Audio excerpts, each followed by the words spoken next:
देवं Vishnupad Paramhans परिव्राजकाचार्य अष्टोत्तर Shri श्रीमधिर divine grace अभयचरणारविंद भक्ति वेदांत स्वामी श्रील प्रभुपाद की जय। नित्य लीला प्रविष्ट ISKCON founder acharya saviour of the whole world Shrila Prabhupada की जय। नामाचार्य हरिदास ठाकुर की जय। प्रेम से कहो श्री कृष्ण चैतन्य प्रभु नित्यानंद श्री अद्वैत गदाधर श्रीवासादि गौर भक्त वृंद की जय। श्री श्री राधा पार्थ सारथी ललिता विशाखा गोप गोपिका श्याम कुंड राधा कुंड गिरि गोवर्धन की जय। श्री श्री गौरताई की जय। समवेत भक्त वृंद की जय। अनंत कोटि वैष्णव वृंद की जय। इस्कॉन वर्तमानाचार्य वृंद की जय। श्री कार्तिक व्रत महामहोत्सव की जय। श्री दीपदान महामहोत्सव की जय।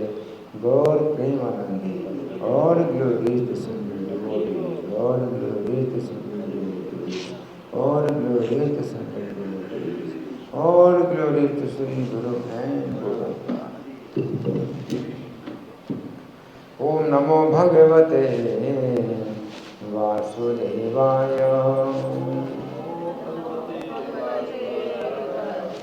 ओम नमो भगवते वासुदेवाय। ओम नमो भगवते वासुदेवाय।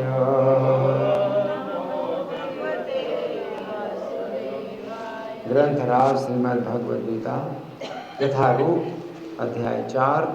अध्याय का नाम है दिव्य ज्ञान और श्लोक संख्या 18।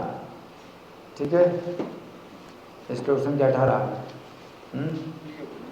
अच्छा, मेरे पीछे बोलिए। कर्मण्य कर्म यह पश्ये अकर्मणि च कर्म यः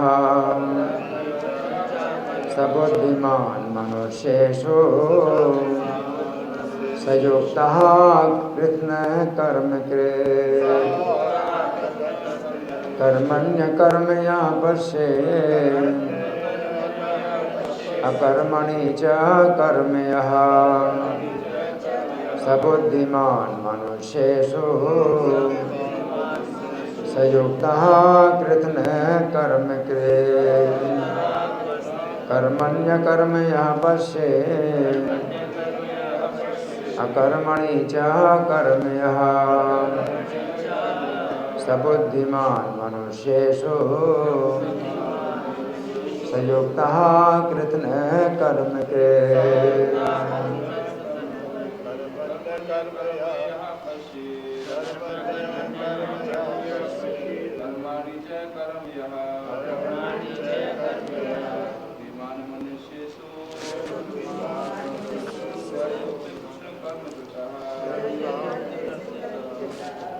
कर्मण्य कर्म या पश्येत् कर्मणि च कर्म या सबुद्धिमान् मनुष्येषु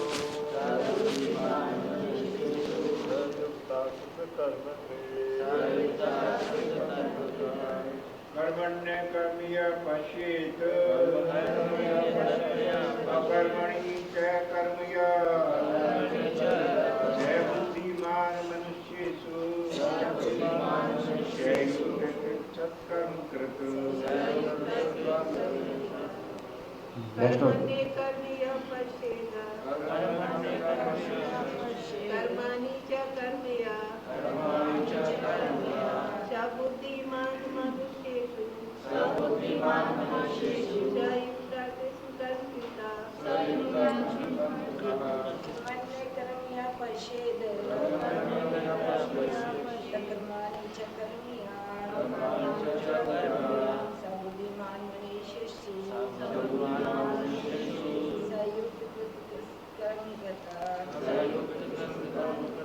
हरि बोल। ये जो श्लोक पाठ करते हैं तो इसमें कर्मण्य कर्म यहाँ पश्चेद है ना, इसमें दा पूरा है और फिर कर्मणि पश्चेद कर्मणि। तो जब तोड़ते हैं इसको तो पश्चेद तो आधा दा हो जाता है या फिर आधा ता होता है। तो पश्चेद बोलिए, पश्चेदा नहीं बोलिए। फिर अकर्मणि इस दूसरा पद होगा अकर्मणि च कर्म यहाँ, तो इसमें तोड़ना पड़ता है ना। तो पश्चेदा नहीं बोलेंगे, पश्चेद मतलब आधा दा या पश्चेद आधा ता, पश्चेदा नहीं है ना। और अंत में भी कृष्ण कर्म कृत, तो इसमें कृष्ण कर्म कृता नहीं बोलते हैं, ये आधा ता है, हलंत लगा है ना, तो कृष्ण कर्म कृत, ठीक है ना। कृष्ण कर्म कृता ऐसे नहीं है, आधा ता है, ठीक है। शब्दार्थ मेरे पीछे बोलिए, कर्मणि कर्म में, अकर्म यह जो पश्चेत देखता है, अकर्मणि अकर्म में, च भी कर्म सकाम कर्म, यह जो सह वह बुद्धिमान है, मनुष्येषु मानव समाज में, सह वह युक्तः दिव्य स्थिति को प्राप्त, कृष्ण कर्म कृत सारे कर्मों में लगा रहकर भी। अनुवाद मेरे पीछे बोलिए, जो मनुष्य कर्म में अकर्म और अकर्म में कर्म देखता है, वह सभी मनुष्यों में बुद्धिमान है और सब प्रकार के कर्मों में प्रवृत्त रहकर भी दिव्य स्थिति में रहता है। तो यहाँ तात्पर्य पढ़ने से पहले आप लोग पाठ कर दें क्या है ये मंगलाचरण है, भूमिका में पहला भी सदगुरु निकाली, मेरे साथ बोले। ओम अज्ञानतिमिरान्धस्य ज्ञानाञ्जन शलाकया चक्षुरुन्मीलितं येन तस्मै श्रीगुरवे नमः।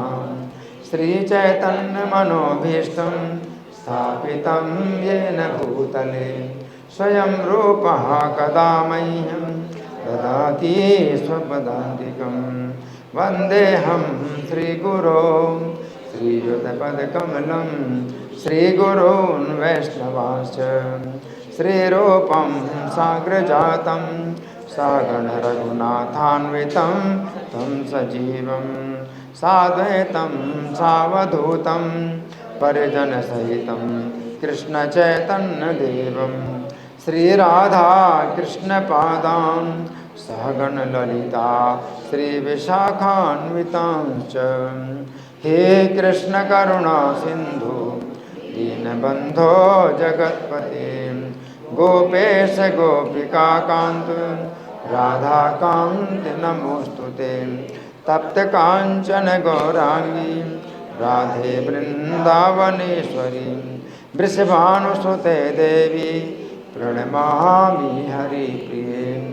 वाञ्छाकल्पतरुभ्यश्च कृपा सिन्धुभ्य एव च पतितानां पावनेभ्यो वैष्णवेभ्यो नमो नमः। जय श्री कृष्ण चैतन्य प्रभु नित्यानंद श्री अद्वैत गदाधर श्रीवासादि गौर भक्त वृंद। हरे कृष्णा कृष्ण कृष्णा हरे हरे, हरे राम राम राम हरे हरे। नमो विष्णुपादाय कृष्णप्रेष्ठाय भूतले श्रीमते भक्तिवेदांत स्वामिनिति नामिने। नमस्ते सरस्वती देवी गौरवाणी प्रचारिणे निर्विशेषा शून्यवादी पाशातदेश तारिणे। इस श्लोक को समझेंगे। यहाँ पर भगवान कह रहे हैं कर्मणि अकर्म यहाँ पर शेष, तो कर्म में जो अकर्मों को देखता है और अकर्मणि च कर्मया, अकर्म में जो कर्म को देखता है। सबुद्धिमान मनुष्येषु, मनुष्य में वो बुद्धिमान है, सयुक्तः और वही युक्त है। युक्त का मतलब श्रेष्ठ है। कृत्न कर्म कृत, सभी कर्मों को करते हुए भी वो कैसा है? युक्त है ना। तो युक्त का मतलब भगवान से जुड़ा हुआ है। अब हम सुनेंगे प्रभुपाद तात्पर्य में क्या लिखते हैं। श्रील प्रभुपाद की जय। कृष्ण भावनामृत में कार्य करने वाला व्यक्ति स्वभावतः कर्म बंधन से मुक्त होता है। तो देखिए प्रभुपाद तात्पर्य में कृष्ण भावनामृत की बात कर रहे हैं।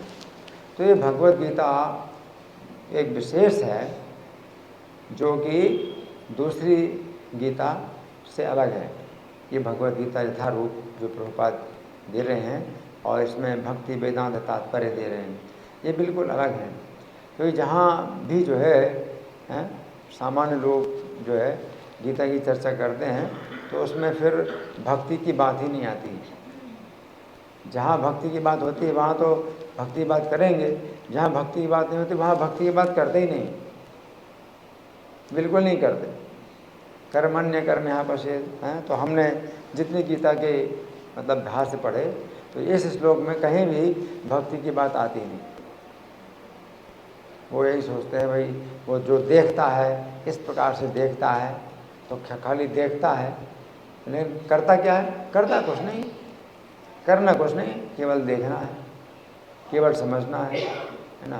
तो वो न तो फिर उस समय भगवान को समझता है, ना भगवान की सेवा को सोचता है, भगवान के कीर्तन और भगवान का कथा से तो बिल्कुल अलग। इस श्लोक की जो व्याख्या करते हैं तो भगवान की कथा सुनने की उसमें बात ही नहीं आती, कीर्तन की बात ही नहीं आती। चैतन्य महाप्रभु का जब आविर्भाव हुआ था उसके पहले पूरे नवद्वीप में भी इसी प्रकार की बातें थी कि जो भक्त लोग कीर्तन करते थे भगवान का, है ना, तो वो लोग निंदा करते थे। ये लोग थोड़े जो है गीता को समझते हैं। ये लोग कीर्तन में लगे रहते हैं तो ये गीता को नहीं समझते। गीता में तो एक कर्म में जो अकर्म को देखता है, अकर्म कर्म को देखता है, तो बस इसी शब्द के जाल में वो जो है फंसे रहते हैं और वो कुछ भी ना करेंगे। मतलब भगवान की कथा और भगवान के कीर्तन से बिल्कुल दूर रहते हैं, है ना। तो ये भगवद गीता एक प्रकार से पहली भगवद गीता है, समझिए, जिसमें कि इसको हम पढ़ते हैं साथ साथ भगवान का कीर्तन करते हैं, राधा माधव कीर्तन भी करते हैं, हरे कृष्ण मंत्र का जप करते हैं। और जब व्याख्या करते हैं तो उसमें भी हम इस बात का समर्थन करते हैं कि हमें हमेशा क्या करना चाहिए? भगवान के नाम का जप करना चाहिए। अभी भी गीता की जितनी समितियाँ बनी हुई हैं, भगवद गीता समिति बहुत सी बनी हुई हैं, तो उसमें जो है मतलब अगर कोई चित्र बनाएंगे तो जो है ज्योति का चित्र बनाएंगे, कोई ज्योति है ना। अर्जुन कृष्ण का भी चित्र नहीं बनाते, वो गीता से अर्जुन कृष्ण को भी निकाल देते हैं। श्री कृष्ण जो बोल रहे हैं तो उनको भी गीता से निकाल देते हैं, अर्जुन जो सुन रहे हैं उनको भी गीता से निकाल देते हैं। और गीता में फिर क्या रह जाता है? केवल प्रकाश रह जाता है कि एक प्रकाश है या शून्य है। तो गीता की जो है जो व्याख्याएँ हैं इस प्रकार की होती हैं कि परम सत्य क्या है? शून्य है, निराकार है, शून्य। कृष्ण को निकाल दिया गीता से तो क्या बता गीता में? Zero, zero. तो सब कुछ जो है वो जीरो बना देते हैं, है ना। तो भगवद गीता, ये जो भगवद गीता है इसको पढ़ कर के लोग भक्त बन रहे हैं, यही मतलब बहुत बड़ी बात है। इस गीता के द्वारा जो है लोग भक्त बन रहे हैं। और इसी गीता का क्या हो रहा है? सभी भाषाओं में अनुवाद, 80 भाषाओं में तो अनुवाद हो चुका है ना। तो ये और ज़्यादा भाषाओं में अनुवाद होता जा रहा है गीता का, और इनकी इसका जो वितरण है वो भी जो है बढ़ता जा रहा है। इस गीता का वितरण भी बढ़ता जा रहा है ना। और जो भक्त इस समय जो भक्त लोग हैं वो लगे हुए हैं भगवद गीता के वितरण में। जैसे आज भी मैंने स्कोर पढ़ा था तो कितना था स्कोर? 2700 कुछ था, बता रहा हूँ,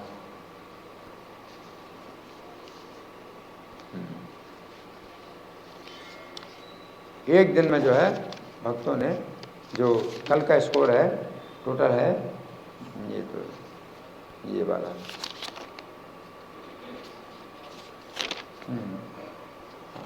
तो कल तो कम हुआ 237 गीता हुए, 237 गीता हुए। गीता का पैसा आया होगा। हाँ पैसा आया, लेकिन भक्त लोग जो है मतलब एक दिन में हजारों गीता का जो है वितरण करते हैं, है ना। तो यही जो है मतलब विशेष बात है कि प्रभुपाद की इच्छा यही है कि इस गीता का अधिक से अधिक वितरण हो, क्योंकि गीता के द्वारा ही लोग जो है क्या बन रहे हैं, भगवान से दूर जा रहे हैं।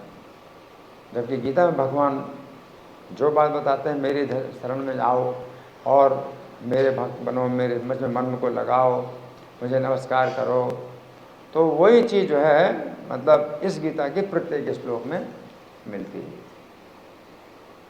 और नहीं तो जो है गीता का जो अध्ययन करेंगे इस श्लोक में वो कहीं भी उसकी चर्चा करेंगे नहीं, इस श्लोक में वो बात है ही नहीं। तो प्रत्येक श्लोक में प्रभुपाद के जो तात्पर्य क्या है, भक्ति वेदांत तात्पर्य है ना, कि वेदों का जो अंत है वो भक्ति में होता है, वही भक्ति जो है प्रत्येक श्लोक में प्रभुपाद ने डाली। तो प्रभुपाद समझा रहे हैं क्या समझा रहे हैं कि जो व्यक्ति कर्मों में अकर्म देखता है, तो प्रभुपाद क्या लिखते हैं, कृष्ण भावनामृत में कार्य करने वाला व्यक्ति स्वभावतः कर्म बंधन से मुक्त होता है। ये मतलब है इसका। कर्म में अकर्म को देखने का मतलब क्या है कि जब कृष्ण भावना भावित कर्म कोई व्यक्ति करे, तो कर्म का मतलब क्या हुआ, कृष्ण भावना भावित कर्म। आप जब कृष्ण भावना भावित कर्म करते हैं, आप कृष्ण भावना भावित कर्म, ये तो सीधा कृष्ण भावना भावित कर्म है कि मैं बोल रहा हूँ आप लोग सुन रहे हैं, है ना। तो श्लोक की भक्ति परक व्याख्या हम जब कर रहे हैं तो कृष्ण भावना भावित कर्म तो सीधा है। और आप जब हरि नामों का कीर्तन करते हैं, मान लो सड़कों में आज रथ यात्रा होगी, तो प्रत्यक्ष कृष्ण भावना भावित कर्म है। और आप महामंत्र का जप करते हैं अपनी माला पर, प्रत्यक्ष कृष्ण भावना भावित कर्म है। लेकिन कुछ कारण ऐसे होते हैं जो प्रत्यक्ष रूप से कृष्ण भावना भावित नहीं होते, लेकिन तो भी वो कृष्ण भावना भावित होते हैं, है ना।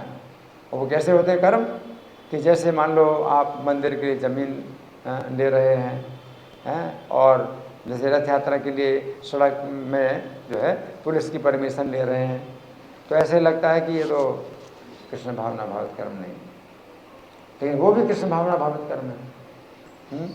कोई मजदूर है फैक्ट्री में काम कर रहा है, तो सब मजदूरों की तरह वो भी काम कर रहा है, लेकिन वो कृष्ण भावना भावित है, क्योंकि वो फैक्ट्री में जो काम कर रहा है उसमें जो तनख्वाह मिलती है उसका वो जो है 10% वो जो है मंदिर को दे रहा है। तो उसके दिमाग में ये भी आता है कि मुझे 10% निकालना है ना। सामान्य मजदूर है फैक्ट्री में काम कर रहा है, तो वो जो है कृष्ण भावना भावित नहीं है, वो बस यही सोचता है कि मुझे तनख्वाह मिलेगी इसलिए मैं काम कर रहा हूँ। तो तनख्वाह बंद हो जाए तो काम करना बंद कर देगा। तो उसके जो है केवल वो धन वेतन भावना भावित है, पेमेंट भावना भावित। कि पेमेंट क्या है, कारण मैं काम कर रहा हूँ और 1 घंटा अगर ज़्यादा है तो ओवर टाइम, तो वो पेमेंट भावना भावित है। मतलब क्या है कि वो माया, उसी को कहते हैं माया। तो या तो कृष्ण भावना भावित हो या फिर आप माया भावना भावित हो। तो माया भावना भावित ये जो परसेंटेज दे रहा है अपनी आमदनी का, अपनी कमाई का परसेंटेज दे रहा है, तो उसके दिमाग में जो है ये भी आती है कि नहीं इसमें भगवान का भी हिस्सा है, इसमें भगवान का भी हिस्सा है ना। तो इस तरह से क्या है कि उसको अपनी आवश्यकताएं भी पूरी करनी है, घर की आवश्यकताएं भी पूरी करनी है, लेकिन साथ साथ उसको जो है एक वो भी है कुछ हिस्सा जो है वो भी है कि भाई मुझे मंदिर को देना है, मुझे भगवान की सेवा में लगाना है। तो ये जो है मतलब बड़ा अंतर हो जाता है उससे। थोड़ी सी भी कृष्ण का विचार अगर आता है किसी कर्म में, तो वो कर्म जो है आपका क्या हो जाता है, अलग ही हो जाता है, दिव्य हो जाता है। तो यहाँ पर प्रभुपाद क्या लिखते हैं तात्पर्य में, कृष्ण भावनामृत में कार्य करने वाला व्यक्ति स्वभावतः कर्म बंधन से मुक्त होता है, स्वभावतः। अब इसमें मतलब ये नहीं है कि भाई कर्म बंधन में बंधने की कोई संभावना है, स्वाभाविक रूप से कर्म बंधन नहीं है उसमें, स्वाभाविक रूप से उसका जो है अच्छा और बुरा कर्म नहीं बन रहा। कर्म बंधन का मतलब अच्छे कर्म का भी बंधन है और बुरे कर्म का भी बंधन है। आप अच्छे कर्म करते हैं तो आप स्वर्ग में जाएंगे, या आपको अगर यहाँ भी शरीर मिलेगा तो सुंदर शरीर मिलेगा और शिक्षित आप बनेंगे, आप समाज में सम्मानित बनेंगे, जन्म ऐश्वर्य सुर श्री है ना। तो ये जो है अच्छे कर्म का फल होता है ना। तो भी बंधन है, कर्म का बंधन तो फिर भी है, अच्छे कर्म का भी बंधन है कि आपको यहाँ रहना पड़ेगा इस संसार में। और बुरे कर्म का भी बंधन है, बुरे कर्म किए हैं तो आप नरक में जा सकते हैं, और नरक में अगर नहीं जाते हैं तो भी इस जो है शरीर आपको जो मिलेगा, मनुष्य का शरीर भी मिलेगा, तो उसमें भी बहुत बुरी हालत, स्लम में पैदा होते हैं, है ना, बच्चे, है ना, और बड़ी दुर्गति में, जन्म से ही उनकी बड़ी दुर्गति होती है। बच्चों की ठीक से देखभाल नहीं होती है, उनको जो है कई प्रकार की असुविधाएं होती हैं, जन्म से असुविधाएं मिलती हैं, तो बुरे कर्म। लेकिन यहाँ पर प्रभु कहते हैं कृष्ण भावनामृत में कार्य करने वाला व्यक्ति स्वभावतः कर्म बंधन से मुक्त है। स्वभावतः कर्म बंधन, न उसका अच्छा कर्म बनता है ना बुरा कर्म बनता है, उसी को कहते हैं अकर्म। यहाँ भगवान क्या कह रहे हैं, कर्मण्य कर्म यहाँ प्रसिद्ध, कर्म में जो अकर्म देखता है। तो कर्म का मतलब हर प्रकार के कर्म नहीं है कि अभी हम जो चाहें वही कर्म करें, है ना। तो कुछ लोग तो इसका ऐसा भी अर्थ निकालेंगे, कर्म कर्म कर्म अकर्म देखना है तो आप जो कुछ भी कर्म करते हो सब कुछ कर्म हो, सब कुछ करो, हैं, तो उसमें जो है आपका कर्म है ही नहीं। आप देखो कि कर्म नहीं है, आप ऐसा सोच लो कि कर्म नहीं है, लेकिन आपके सोचने से नहीं होगा, आपका कर्म लिखा जा रहा है। तो प्रत्येक व्यक्ति के जो है कर्म लिखे जा रहे हैं। यमलोक में चित्रगुप्त के अंडर में बहुत से मुनीम हैं जो कर्म लिखे गए हैं, और हर व्यक्ति का एक खाता खुला हुआ है। और यमदूत जो है, दो यमदूत आते हैं, एक आपका कर्म लिखाने के लिए चला जाता है, दूसरा खड़ा रहता है, फिर वो आ जाता है तो दूसरा चला जाता है कर्म लिखाने के लिए। हर व्यक्ति का खाता लिखा जा रहा है। अब आपको कुछ पता नहीं, आपको देखते हैं यमदूत और लिखाने चले जाते हैं, आपको कुछ पता नहीं चलता, और आप सोचते हैं मेरा कुछ भी कर्म नहीं बना, क्या कर्म करें, मेरा तो कुछ भी कर्म नहीं बनता है। और ना अगला जीवन है, अगला जीवन भी नहीं मानते। तो अगला जीवन नहीं मानते तो उससे क्या होगा, तो होगा ही अगला जीवन, तो शरीर में आत्मा नित्य है। तो आज की शिक्षा तो इतनी दूषित है कि वो इतना अज्ञान है कि शरीर में आत्मा ही नहीं मानते, और शरीर छोड़ने के बाद क्या होता है, शरीर के साथ सब कुछ नष्ट हो जाता है, सब कहानी खत्म हो गई, आप भी खत्म होंगे, आप भी नहीं रहेंगे। तो आज की शिक्षा यही है। लेकिन इसी शिक्षा पर आधारित है जो कर्म अकर्म की जो भगवान बात कर रहे हैं, तो शिक्षा पर आधारित है कि शरीर में जो आत्मा है वो नष्ट नहीं होता है। इसलिए पहले भगवान ने गीता के 2 अध्याय में जो शिक्षा प्रारंभ की, इस बात पर शिक्षा कि शरीर जो है बदलता है, आत्मा नहीं बदलता है, आत्मा ही शरीर बदलता है। तो ये बात जब दिमाग में अच्छी प्रकार बैठ जाए तो फिर हम आगे की बात करते हैं, कर्म की बात। और नहीं तो वो लोग सोचते हैं कि खाओ पियो मौज करो, अगला जीवन होता ही नहीं। कोई कहता अगला जीवन किसने देखा है, मतलब अगला जीवन नहीं, अगला जीवन है। तो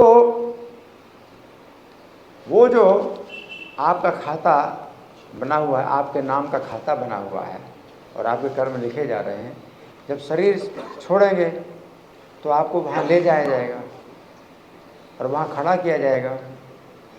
आप सूक्ष्म शरीर से जो है वहाँ जाएंगे, इस स्थूल शरीर को छोड़ के सूक्ष्म शरीर को बांध करके ले जाते हैं यमदूत। अच्छे कर्म करने वालों को अच्छे आदर पूर्वक ले जाते हैं और बुरे कर्म वालों को जो है बांध करके और मारते पीटते ले जाते हैं और वहाँ खड़ा कर देते हैं। और जब खड़ा कर देते हैं तो यमराज जो है आपसे बात नहीं करेंगे, आपको खड़ा करेंगे, आपको खड़ा किया जाएगा। यमराज आपसे बात नहीं करेंगे, चित्रगुप्त से बात करेंगे, इनका खाता निकालो। और चित्रगुप्त इनका आपका खाता निकालेंगे, मंगाएंगे, आपका खाता मंगाएंगे और पढ़ करके बताएंगे कि इनका ये कर्म अच्छा कर्म ये बुरा कर्म है। उसके अनुसार यमराज जो है आपके लिए जो है स्वर्ग में जाना है तो स्वर्ग में भिजवा देंगे, और नरक में रखना है तो नरक में कौन से नरक में और कितनी यातना देनी है, या स्वर्ग में भी नहीं रखना, नरक में भी नहीं रखना है तो आपको गिरगिट का शरीर मिलना है तो कहेंगे आप गिरगिट शरीर में जाओ। क्या पशु पक्षी है ना, और मेढक मछली इस शरीर में जाओ। तो इसलिए मानने से नहीं होता कि आप जो कुछ भी कर्म करते हैं उसका जो है हम नहीं मानते कि कुछ होता है, इसका कर्म कुछ कर्म बनता है, हम नहीं मानते है? तो आपके मानने ना मानने का कुछ भी महत्व नहीं है, कर्म बनता है। लेकिन कृष्ण भावना भावित कर्म में कार्य करने वाला व्यक्ति स्वभावतः कर्म बंधन से मुक्त होता है, स्वाभाविक रूप से कर्म बंधन से मुक्त होता है। मतलब उसके कर्म नहीं लिखे जा रहे हैं। और व्यक्ति इस जीवन काल में जो कर्म कर रहा है उसके कर्म नहीं लिखे जा रहे हैं, ये कर्म नहीं लिखे जा रहे हैं उसके जो कर्म है वो आध्यात्मिक कर्म है। उसका जो आध्यात्मिक कर्म है तो वो यमराज के खाते में आध्यात्मिक कर्म नहीं लिखा जाता है ना। लेकिन हाँ, अभी आप पूरी तरह से कृष्ण भावना भावित नहीं है तो आपके जो है वो पुण्य कर्म में लिखा जाए, आपके पुण्य कर्म बन रहे इससे है ना। वही पुण्य कर्म अगर बढ़ते जाते हैं, ये शाम तुंद कदम पापम जनानाम पुण्य कर्म नाम। आप पाप कर्म आप छोड़ो, 4 नियमों का पालन करने का मतलब पाप कर्म छोड़ना, 4 प्रकार के पाप कर्म छोड़ना, हरे कृष्ण मंत्र का जाप करना, फिर पुण्य कर्म करना। तो पाप कर्म छोड़ते पुण्य कर्म, तो पुण्य कर्म आपके बढ़ते जाते। तो पुण्यों का खाता अगर बढ़ जाता है तो फिर क्या होता है कि ते द्वंद्व मोह निर्मुक्ता भजनते मान दृढ़व्रता। तो फिर वो दृढ़ निश्चय के साथ फिर आप भजन करने लगते हैं कृष्ण का।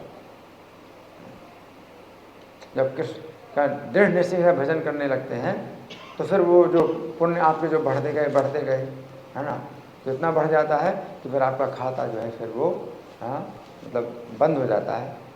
और जीवन के अंत में आपको जो है वो यमदूत नहीं आएंगे नरक ले जाने के लिए, ना देवदूत आएंगे स्वर्ग ले जाने के लिए, ना यमदूत आएंगे ना देवदूत आएंगे, विष्णुदूत आएंगे। कहाँ ले जाने के लिए? वैकुंठ ले जाने के लिए ना। तो ये होता है। तो यहाँ पर प्रभुपाद जो बता रहे हैं कि कृष्ण भावनामृत में कार्य करने वाला व्यक्ति स्वभावतः कर्म बंधन से मुक्त होता है। तो कृष्ण भावनामृत में जैसे प्रभुपाद कृष्ण भावनामृत में कार्य कर रहे हैं तो उन्होंने कितना जो है कष्ट उठाया कि वो जो है समुद्र पार गए है ना, कितना कष्ट उठाया वृद्धावस्था में है ना। तो ऐसे कोई व्यक्ति प्रचार में अपना जीवन समर्पित कर दे है ना, तो उसका क्या होता है? स्वभावतः कर्म बंधन से मुक्त होता है। स्वभावतः कर्म बंधन से मुक्त होता है। तो कर्म बंधन से मुक्त होता है, यानी उसके कर्म नहीं लिखे जा रहे हैं। इस समय भी यमराज के खाते में उसके कर्म नहीं लिखे जा रहे, उसका खाता बिल्कुल कोरा रखा हुआ है ना। इसलिए नाम का जो पहला अपराध है तो वो यही है कि कृष्ण मतलब भगवान नाम के प्रचार में जीवन को समर्पित करने वाले भक्तों की निंदा करना। तो आप निंदा नहीं कर सकते उनकी, क्योंकि कोई भी कार्य अगर कर रहे हैं तो कृष्ण भावनामृत में कर रहे हैं, वो कृष्ण की प्रसन्नता के लिए कर रहे हैं, उनको कृष्ण के द्वारा निर्देश प्राप्त हो रहे हैं।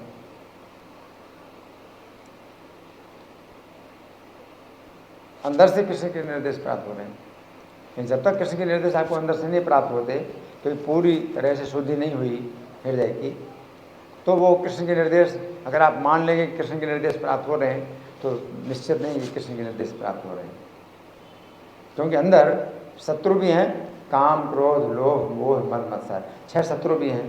तो उनके द्वारा ये आपको आ रहा है, प्रेरणा आ रही है या कृष्ण के द्वारा आ रही, आप नहीं निश्चित कर सकते हैं। तो फिर आपको शास्त्र साधु आचार्यों के द्वारा उसको जो है निश्चित करना होगा, है ना। तो वो भी जो है कृष्ण भावनामृत में कार्य कर रहे हैं। आप शास्त्र साधु आचार्यों के द्वारा आप निश्चित कर रहे हैं, है ना। तो यहाँ प्रभुपाद लिख रहे हैं उसके सारे कर्म कृष्ण के लिए होते हैं, अतः कर्म के फल से उससे कोई लाभ या हानि नहीं होती। फलस्वरूप वो मानव समाज में बुद्धिमान होता है, यद्यपि वो कृष्ण के लिए सभी तरह के कर्मों में लगा रहता है ना। आगे अकर्म का अर्थ है कर्म फल के बिना। निर्विशेषवादी इस भय से सारे कर्म करना बंद कर देता है कि कर्म फल उसके आत्म साक्षात्कार के मार्ग में बाधक ना हो।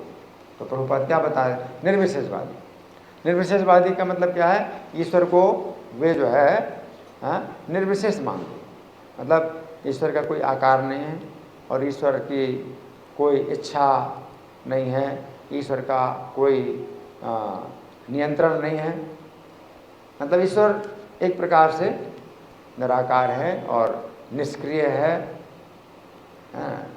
और इच्छा शून्य है। तो मतलब हमारे साथ उसका कोई संबंध ही नहीं, ईश्वर का हमारे साथ कोई संबंध ही नहीं। ईश्वर कोई व्यक्ति नहीं, ईश्वर को व्यक्ति नहीं मानते। जैसे मैं व्यक्ति हूँ, एक व्यक्ति हूँ, तो मेरा एक व्यक्तित्व है ना। तो निर्विशेषवादी जो है ईश्वर कोई व्यक्तित्व ही नहीं मानते कि उसकी अपनी कोई इच्छा हो, अपना कोई पसंद हो और कोई नापसंद हो। तो निर्विशेषवादी, तो प्रभुपाद कहते हैं कि निर्विशेषवादी इस भय से सारे कर्म करना बंद कर देता है कि कर्म फल उसके आत्म साक्षात्कार के मार्ग में बाधक ना हो। तो कर्म ही नहीं करता, सारे कर्म करना बंद कर देता है, कर्म ही नहीं करता। कर्म नहीं करता इसका मतलब क्या है? पड़ा रहता है। तो वो जीवन बड़ा कष्ट का है कि आप फिर भी आप खाएंगे, खाने के लिए कर्म करना ही पड़ेगा, फिर क्या होगा? उसमें भी बंधन है। अघायुरेन्द्रिया रामो मोघम पार्थ जीवती है, वो खाने के लिए भी कर्म करता है ना। तो उसमें भी कर्म तो हो ही रहा है ना। तो वो सब कर्म बंद कर देता है कि भाई कर्म मैं करूँगा ही नहीं, अच्छे कर्म नहीं करना, बुरे कर्म भी नहीं करना, कुछ भी नहीं करना, है ना। या फिर जो भोजन है तो ये एक कर्म है और भोजन के लिए आप काम कर रहे हैं, वो भी कर्म है ना। तो फिर बड़ी बाधा होती है भाई फिर इसको कैसे छोड़ा जाए। तो बड़ी एक प्रकार से दुविधा की बातें आ जाती हैं। यहाँ प्रभुपाद लिखते हैं कि वे कर्म नहीं करते हैं कि आत्म साक्षात्कार के मार्ग में बाधक हो जाएगा, उनका कर्म बंधन बनेगा, है ना। तो निर्विशेषवादी है। किंतु सगुणवादी अपनी इस स्थिति से भली भांति परिचित रहता है कि वो भगवान का नित्य दास है। सगुणवादी क्या होता है? वो भगवान को जो है एक व्यक्ति मानता है कि भगवान का जो है, जैसे मैं एक व्यक्ति हूँ तो मुझे कुछ पसंद है, वो कुछ नापसंद है। आप कोई काम करेंगे तो मुझे अच्छा लगेगा या मुझे बुरा लगेगा। तो इसी प्रकार से भगवान भी है, तो उनका भी एक व्यक्तित्व है और उनकी भी पसंद और नापसंद होती है कि आप क्या कर रहे हैं कि उनको पसंद है और आप कुछ कर रहे हैं उनको नापसंद है। तो ये जो है भगवान का जो है एक व्यक्तित्व है। और भगवान को समर्पण करने का मतलब है कि भगवान के व्यक्तित्व को समर्पित होना, उनकी पसंद के अनुसार हमें काम करना है, उनकी प्रसन्नता के अनुसार कार्य करना। और निर्विशेषवादी नहीं, भगवान की प्रसन्नता होती ही नहीं, ना भगवान प्रसन्न होते ना अप्रसन्न होते। तो एक प्रकार से जीरो बना रहे हैं भगवान को, चाहे वो जीरो ना कहें तो भी वो एक प्रकार से शून्यवादी भी हैं। भगवान को शून्य ही बना रहे हैं, या भगवान नहीं है, एक प्रकार से भगवान नहीं है। आप निराकार कह रहे हैं, एक प्रकार से भगवान नहीं है। तो नास्तिक तो वो अपने को नास्तिक नहीं बताना चाहते, तो नास्तिक कहने में बड़ी निंदा की बात होगी। तो निराकार कहेंगे कि भगवान निराकार है ना। तो उस निंदा से बचने के लिए भगवान को मानते हैं, लेकिन क्या मानते हैं? निराकार हैं, है ना। तो यही चीज़ है, मतलब एक प्रकार से वो निंदा की बात है, लेकिन निंदा से बचने के लिए वो इस प्रकार से अपना जो है शब्दों का जाल बनाते हैं कि भाई कोई उनको नास्तिक ना कहे, लेकिन है नास्तिक। तो जब हमारा अपना एक व्यक्तित्व है, हमारा अपना एक चुनाव है, तो फिर भगवान का भी एक व्यक्तित्व है, भगवान का भी चुनाव है, और हम उनके दास हैं। एक वो जो है ईश्वर हैं और हम सब जो है उनके दास हैं। तो इसमें कितना मतलब सुख मिलता है और कितनी सरलता, समझने में कितनी सरलता होती है ना। और बिल्कुल स्वाभाविक लग रहा है कि बिल्कुल सही बात है। एक जो है वो है एकला ईश्वर कृष्ण आर सभृत, और बाकी सब सेवक, हम उनके दास हैं, है ना। वो जो है जैसे चाहें, जिससे जैसा काम कराना चाहें, हम उनको समर्पण करें, तो उनकी इच्छा के अनुसार हम जो है कार्य करें। यहाँ पर ऊपर लिखते हैं, किंतु सगुणवादी अपनी इस स्थिति से भली भांति परिचित रहता है कि वो भगवान का नित्य दास है। तो मैं दास हूँ, मैं सेवक हूँ, वो स्वामी है और हम सेवक हैं। चैतन्य महाप्रभु क्या बोलते थे? गोपी भरतु पद कमल और दास दासानु दास। भगवान गोपी उनके भरता हैं, उनके चरण कमलों के दास का दास हूँ। तो मुझे जो है, मुझे नहीं भोगना है कि भगवान भोगते हैं, गोपियों को भोगते हैं, राधा रानी के भोगता है। तो हम तो दास के दास हैं, हम भोगता नहीं, हम दास के दास। मेरे कार्य उनको प्रसन्न करना, मेरा कार्य नहीं कि उनकी तरह मैं भोक्ता बनूं, दास। तो दास की चेतना वो नहीं होती है कि भाई मैं उनकी तरह मैं भी स्वतंत्र बनूं और उनकी तरह मैं भी जो है भोग करूं, है ना। तो वो सबके नियंत्रण करने वाले हैं, सबके ऊपर नियंत्रण करने वाले हैं, और वो स्वयं जो है अपनी इच्छा के अनुसार भोग करते हैं। और मैं भोगता नहीं, मैं क्या हूँ? दास। और कैसा दास हूँ? नित्य दास। नित्य दास का मतलब कभी भी ऐसा नहीं समय होगा कि फिर मेरा नंबर आएगा, ऐसे भी दिमाग में आता है ना कि कभी कभी नंबर तो हमारा भी आएगा भगवान बनने का, सर्वोच्च जो पोस्ट होती है, कभी हमारा भी नंबर आएगा, आ रहा है दिमाग में विचार। नित्य दास का मतलब कभी भी हमारा नंबर ना आया और ना हमारा नंबर आना है, इसी में हम संतुष्ट भी हैं कि हमारा नंबर ना आए कभी, क्योंकि मैं लायक नहीं हूँ, मैं नालायक हूँ। तो दास की जो भावना होती है वो क्या होती है कि मैं नालायक हूँ और आप सब लायक हैं, तुम सब लायक और हम नालायक। दास की भावना ये होती है। तो यहाँ पर ऊपर लिखते हैं कि वो इस स्थिति से भली भांति परिचित रहता है कि वो भगवान का नित्य दास है। सभी गुण भगवान के अंदर हैं और सभी दोस्त मेरे अंदर हैं, है ना। अगर मेरे अंदर कुछ गुण है तो भगवान की कृपा से ही आया है, मेरा अपना कोई गुण नहीं है, उनकी कृपा से ही मैं कर पा रहा हूँ, वैष्णवों की कृपा से मैं कुछ कर पा रहा हूँ, मेरे अंदर कोई गुण नहीं है। तो ये जो चेतना है वो चेतना है नित्य दास। मैं नित्य दास,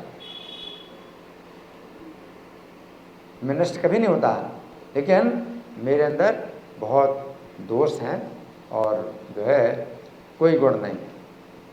कोई गुण अगर है तो भक्तों के कारण है, गुरु के कारण है, भगवान की कृपा से है, कुछ मैं कर पा रहा हूँ।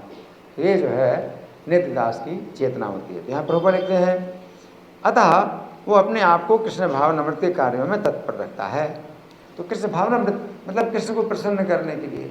अब मेरे मन में अगर आती है बात कि भाई ये अच्छा नहीं है ना, लेकिन बुद्धि कहती है कि कृष्ण को तो यही अच्छा लगता है, तो आपको जो है उस बुद्धि को शुद्ध करना होगा कि कृष्ण को अच्छा लगता है और मेरे मन को अच्छा नहीं लगता है। तो नित्य दास हूँ मैं, तो मैं क्या करूँगा? अपने मन को मार के वही काम करूँगा जो कृष्ण को प्रसन्न करे। तो इसको कहते हैं नित्य दास। आगे प्रभुपाद लिखते हैं चूँकि सारे कर्म कृष्ण के लिए किए जाते हैं, अतः इस सेवा के करने में उसे दिव्य सुख प्राप्त होता है ना। तो इसमें दिव्य सुख प्राप्त होता है। अब वो लोग तो वही कहेंगे भाई अपने को अगर तुम बिल्कुल नालायक समझो तो फिर क्या सुख मिलेगा आपको, हाँ। तो वो इस बात का सुख लेना चाहते हैं कि हम अच्छे हैं, हम स्मार्ट हैं। आजकल की यही चेतना है, अपने स्मार्ट दिखाओ, अपने को जो है वो दिखाओ कि भाई हम सबसे टॉप के हैं, टॉप क्लास के लोग हैं, हम बहुत अच्छे हैं, है ना, हमसे अच्छा कौन है ना। कौन न्योस्ति सदृशो मया, कौन मेरे जैसा है। तो ये हम दिखाना चाहते हैं, तो अपना टिप टॉप अपना वेशभूषा सब बना करके और जो है सब लोगों के बीच में जो है चलते हैं, इसका जो है वो सुख लेना चाहिए। लेकिन ये जो है सुख क्या है, ये बहुत बड़ा दुख है, ये बहुत बड़ा दुख है ना। और अपने को हमेशा नीचा समझना, अपने को सबसे नालायक समझना, और भगवान अंदर प्रसन्न होते हैं तो परम शांति, तत्प्रसादात परम शांति, है ना। तो आप अपने को जो है सुखी नहीं समझते, हम अपने को दुखी समझते हैं। मैं तो दुखी में, मैं तो दुख में हूँ, है ना। और भगवान सुखी हैं और मैं जो है दुखी हूँ, और वो जो है कृपा, उनकी कृपा से ही मैं सुख पा रहा हूँ। तो उससे क्या है, भगवान प्रसन्न होते हैं अंदर से, है ना। ईश्वरा सर्वभूतानां हृदयेषु तिष्ठति, तो सब प्राणियों के हृदय में स्थित हैं। तो तमेव शरणं गच्छ, उनकी शरण में जाओ, हाँ। तत्प्रसादात, उनकी प्रसन्नता, तो हृदय में भगवान प्रसन्न होते हैं, है ना। तो स्थानम प्राप्त, परम शांतिम स्थानम, तो परम शांति प्राप्त होगी, और जीवन के अंत में स्थान, शाश्वत स्थान भी प्राप्त होगा। शाश्वत स्थान का मतलब स्थान ना बदलना पड़े। यहाँ पर हमें शाश्वत स्थान मिलते ही नहीं, स्थान बदलना पड़ता है, शरीर बदलना पड़ता है, स्थान बदलना पड़ता है ना। तो जीवन के अंत में शाश्वत स्थान प्राप्त होगा।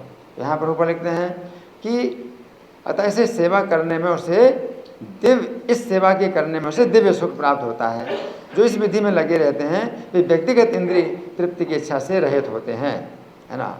तो व्यक्तिगत इंद्रिय तृप्ति की इच्छा से रहित हो, उनको अपनी इंद्रिय तृप्ति की इच्छा जो है फिर समाप्त हो जाती है। तो ये बहुत मतलब ऊंची स्थिति है कि उसकी इंद्रिय तृप्ति की इच्छा समाप्त हो जाती है ना। अभी इंद्रिय तृप्ति की इच्छा है हमारी, लेकिन तो भी उसमें हम क्या है कि नियंत्रण रखते हैं, अनियंत्रित जो है इच्छा अनियंत्रित है, इच्छा को नियंत्रित करते हैं, है ना। और साधु आचार्यों के अनुसार जो कुछ भी हमें मिल जाता है उसमें हम संतुष्ट होते हैं, है ना। तो ये जो है कुछ हमारे लिए गाइडलाइंस होते हैं कि इस प्रकार से इंद्रिय तृप्ति कर सकते हो, इतनी सीमा के अंदर रहो। इंद्रिय तृप्ति की कुछ सीमा है आपकी, उसी के अंदर रहो आप, है ना। ये नहीं है कि शास्त्र के विरुद्ध आप जो है इंद्रिय तृप्ति करते हैं तो वो पाप कर्म होता है ना। आगे प्रभुपाद लिखते हैं कृष्ण के प्रति उसका नित्य दास भाव उसे सभी प्रकार के कर्म फल से मुक्त करता है। नित्य दास भाव, यहाँ पर भी नित्य दास कहा था प्रभुपाद ने, और यहाँ नित्य दास भाव, नित्य दास भाव, है ना। लेकिन जो निर्विशेषवादी हैं तो वो हमारी प्रशंसा करते हैं, जो मायावादी निर्विशेषवादी हैं वो हमारी प्रशंसा करते हैं, कहते हैं अच्छे लोग हैं, ये अच्छे लोग हैं, और हम उनकी निंदा करते हैं। हम उनकी निंदा करते हैं कि वो ईश्वर को निराकार मानते हैं। अब इसमें तो है एक प्रकार से कोई कहेगा भाई ये तो आपका बड़ा अन्याय है, आप उनकी निंदा कर रहे हैं जबकि वो आपकी प्रशंसा कर रहे हैं।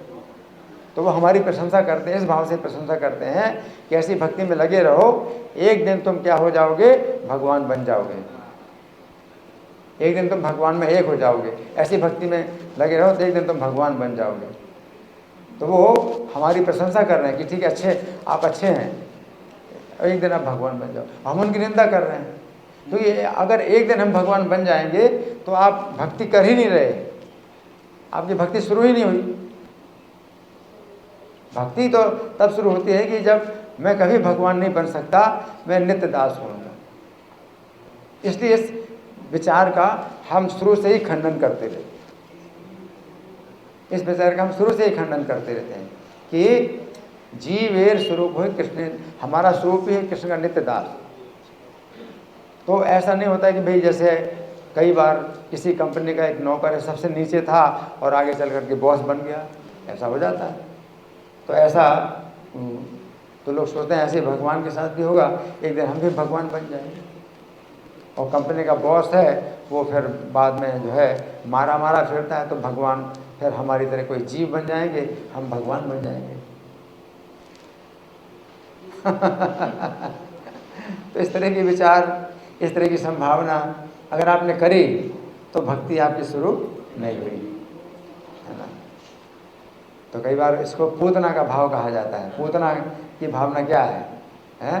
कि कृष्ण को मार देना, लेकिन सेवा दिखाने के लिए सेवा कर रही है, दूध पिला रही है कि अपने स्तन को, लेकिन भावना क्या है कि कृष्ण को मार देना। उसी प्रकार से आप भक्ति तो कर रहे हैं भक्ति, और सोचते हैं कि आगे चल कर के हम भगवान बन जाएंगे और भगवान को जो है हम खत्म कर देंगे और हम भगवान बन जाएंगे। ये पूतना का भाव है ना। यहाँ प्रभुपाद का तात्पर्य समाप्त हुआ। अभी हमारे पास कितना समय है? अभी घड़ी नहीं, 5-7 मिनट है ना। हाँ तो ठीक है, 5-7 मिनट में मैं थोड़ा इसमें से पढ़ूँगा जो कि श्री भगवान ने कहा, है ना। तो इसमें जो है अर्जुन का उदाहरण, दिनांक 3 अगस्त 1966 को न्यूयॉर्क में इस श्लोक पर प्रवचन देते हुए श्रील प्रभुपाद ने कहा था। इसी श्लोक पर प्रभुपाद ने प्रवचन दिया। कौन सा श्लोक?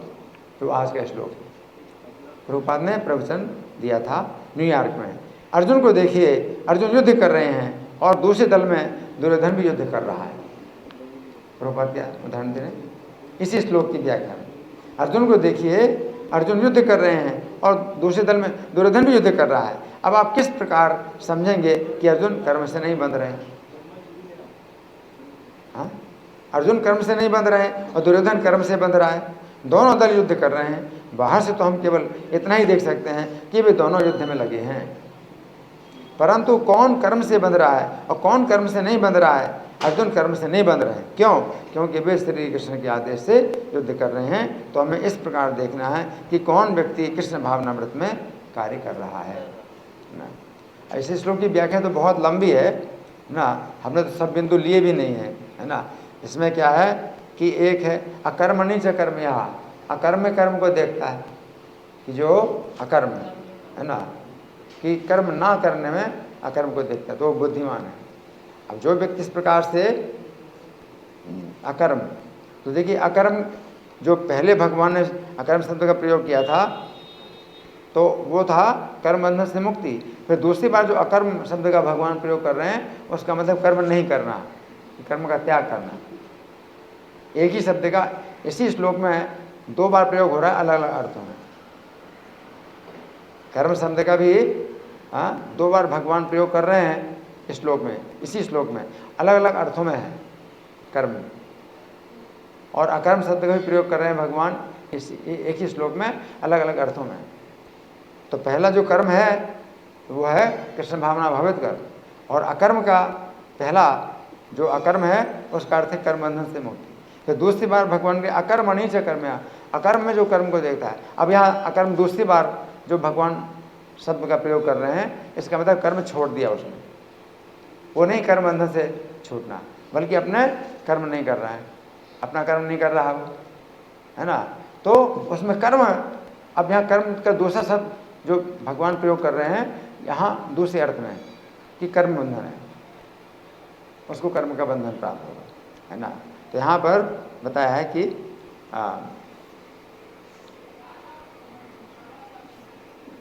गीता 18:8 में भगवान कहते हैं, जो व्यक्ति नियत कर्मों को कष्टप्रद समझकर या शारीरिक क्लेश के भय से त्याग देता है उसके लिए कहा जाता है उसने ये त्याग रजोगुण में किया है। अब कर्म नहीं किया आपने, कर्म तो रजोगुण में त्याग किया। ऐसा करने से कभी त्याग का उच्च फल प्राप्त नहीं होता।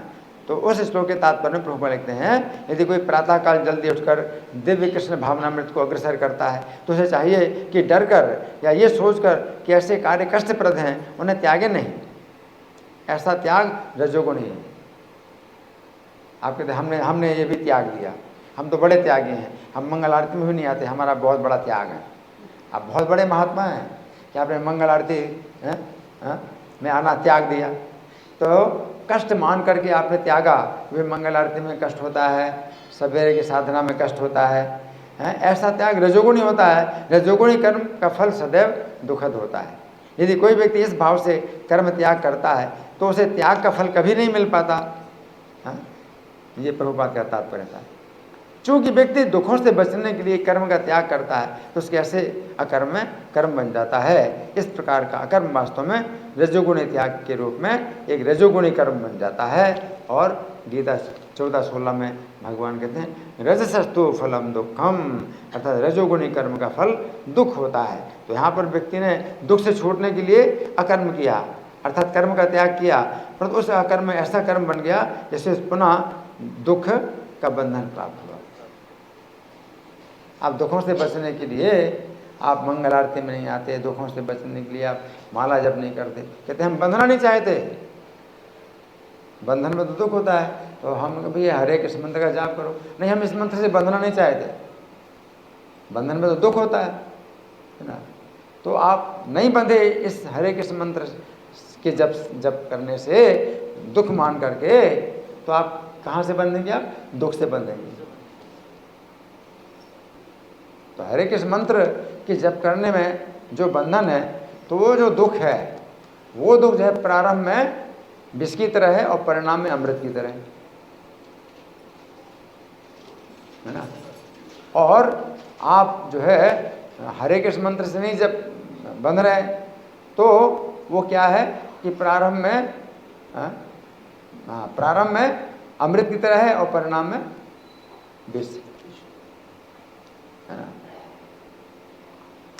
तो ये जो है मतलब अंतर होता है कि कोई व्यक्ति जो है अगर कर्म से नहीं बंधना चाहता, अब हम बंधना चाहते हैं, हम सेवा से बंधना चाहते हैं, ठीक है ना।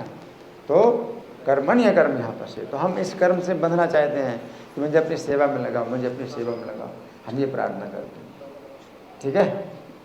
तो समय अब नहीं है बिल्कुल, या क्या है? 5 मिनट और है? नहीं, दामोदर सिंह पाठ करना है क्या? ठीक है, तो